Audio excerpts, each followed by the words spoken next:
Yeah, I was just going to ask their thoughts on the STAR test. And don't even. Do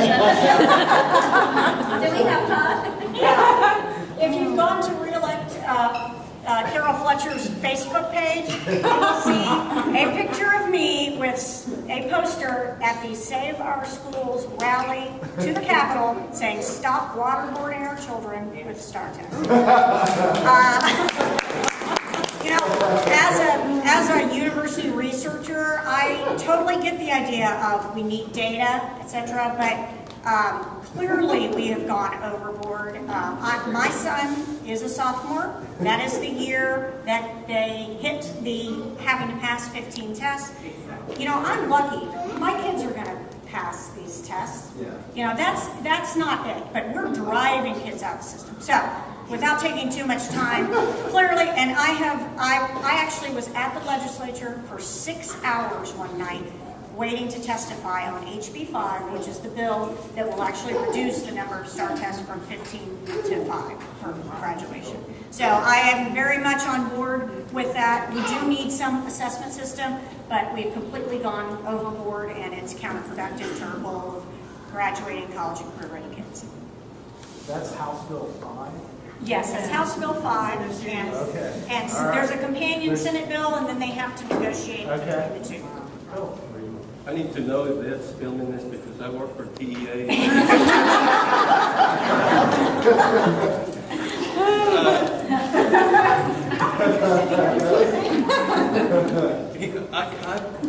You've got to understand that I've been in education for a long, long time.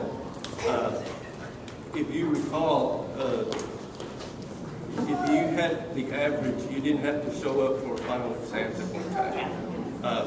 That got us in trouble. Colleges were saying, hey, these kids aren't prepared to test when they get to this level. So that kind of started that trend, and as Carol's right, we've kind of gone completely off the chart with it. However, accountability has to be there. Now, what I don't agree with is the 4x4. There has to be a different pattern, route for those children that are not going to go to college, that are going to develop a trade. CTE is the perfect answer, and we're not digging into that. I think CTE is the other option that we have in our schools. That is, in my opinion, and I think there might be some changes that we have just completely flooded the testing area. It costs money, time, and we just need to think of a better system. What is CCE? What do you mean? CTE. A career and technology education. Okay, thank you. And there's different career paths that students get selected. Depending on the high school that they're at, there's like 32 career paths that are available. Nursing, those stuff. All right. Well, Okay. yeah, I'm sorry, Tony. no, it's fine. As far as mine, all right, my oldest, when she came home, complaining about it, and I do, and I say this, there is a place for assessments, but there is also a place where you can also overburden someone. And one of the things I think they were talking about with House Bill 5 is also, like say, moving from 15 to 5, but then some people are saying 5 may not be enough. So we may have to go up to at least somewhere in the middle where 8 is to make sure we're covering all our cores.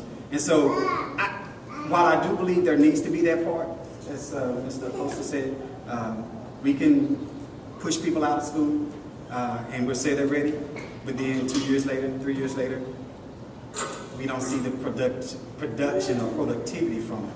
And so one of the things I think that does help, kind of make sure we're on the right path, we're on the right track, but we don't want to overburden kids with a part that's like, I don't want to come to school anymore. So Mr. Henson, Yes, ma'am. where do you stand?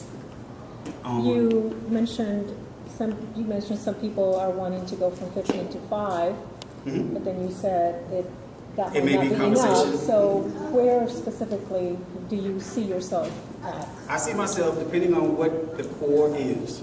Now, if we're getting enough that we're making, because I don't want to get it to the point where we dumb down in the sense of businesses not wanting to come to Texas, other companies not thinking that we have, or we're putting or producing productive students. I actually want to make sure we're covering enough. So if the 5 aren't enough, I would like to see the 8. It may be the 9, but it's not necessarily the 15.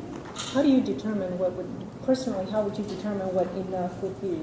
I'm a After how many parent, get the- I have 2 high school students, and I think that the testing has gotten out of hand. As a teacher, I also realize that it is important to have accountability. But where do you find that happy point?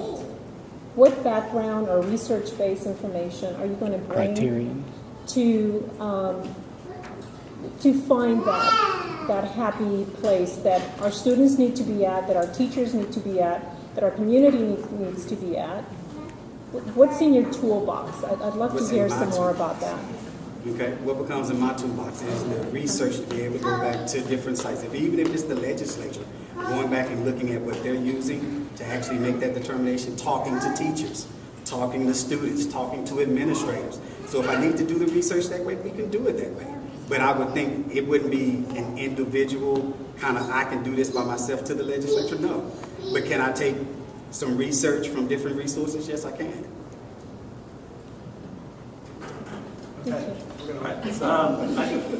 I think that's a reasonable question for the incumbents as well, because they didn't really kind of pick a number, although maybe there was a number. I can pick a number. I can pick 6, because I would prefer that we have both Algebra 1 and Geometry included, because our previous tax test did cover Algebra 1 and Geometry, so it is a slight step back to not include Geometry. And I consider those 2 to be fairly core. I don't think Algebra 2 is absolutely necessary, in my opinion.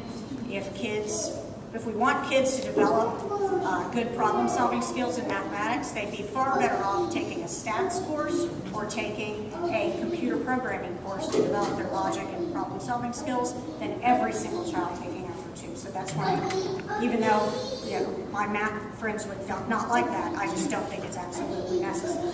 So that's where I stand. Well, and the whole premise of the thing is that we, particularly at the high school, you have to test, as it stands right now, 15.